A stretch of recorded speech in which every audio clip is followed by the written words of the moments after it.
New U.S. sanctions target North Korean, Chinese companies.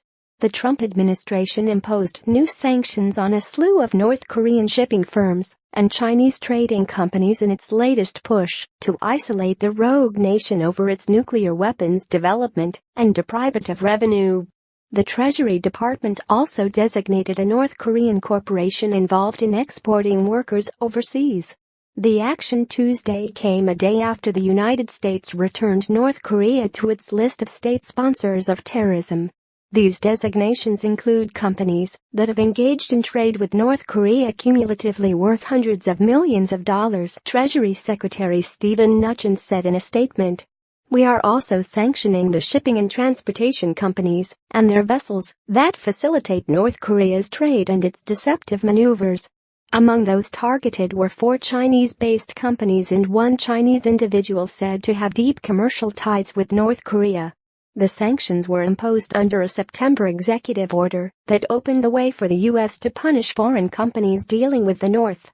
It bars those sanctioned from holding U.S. assets or doing business with Americans. The Dandong Kehua Economy and Trade Company Limited, Dandong Xiang Trading Company Limited, and Dandong Hongda Trade Company Limited are alleged to have exported about $650 million worth of goods to North Korea and imported more than $100 million from North Korea since 2013. The goods included notebook computers, anthracite coal, iron and other commodities and ferrous products. Also sanctioned were Chinese national Sun Sidong and his company, Dandong Danchuan Industrial Company, said to have exported more than $28 million worth of goods to the North. The targeting of Chinese companies is a sore point with Beijing, whose help President Donald Trump is counting on to put an economic squeeze on Pyongyang. China recently sent its highest-level envoy to North Korea in 2 years to discuss the tense state of affairs on the Korean peninsula.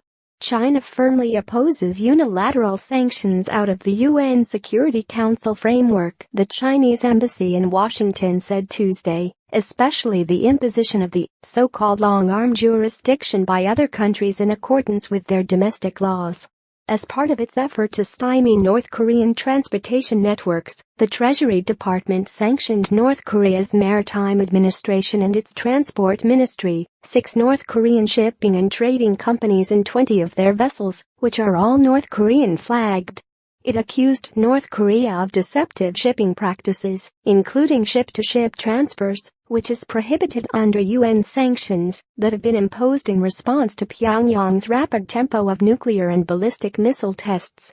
The Treasury statement included aerial photos of what it said was Korea Kumkil Trading Company's vessel Risonggang 1 possibly transferring oil to evade sanctions that have restricted fuel exports to the North. Also sanctioned was the Korea South-South Cooperation Corporation, said to have exported North Korean workers to China, Russia, Cambodia, and Poland to generate revenue for the government. When President Donald Trump announced the terror designation of North Korea on Monday, he promised to intensify the maximum pressure campaign against Pyongyang with the highest level of sanctions yet, part of a rolling effort to compel it to negotiate over its nuclear program, which poses an emerged threat to the U.S. mainland.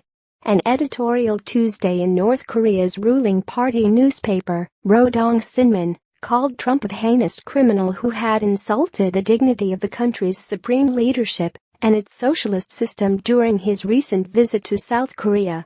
The editorial, carried by the state-run news agency, threatened merciless punishment. It did not mention the terror designation or the threat of new sanctions.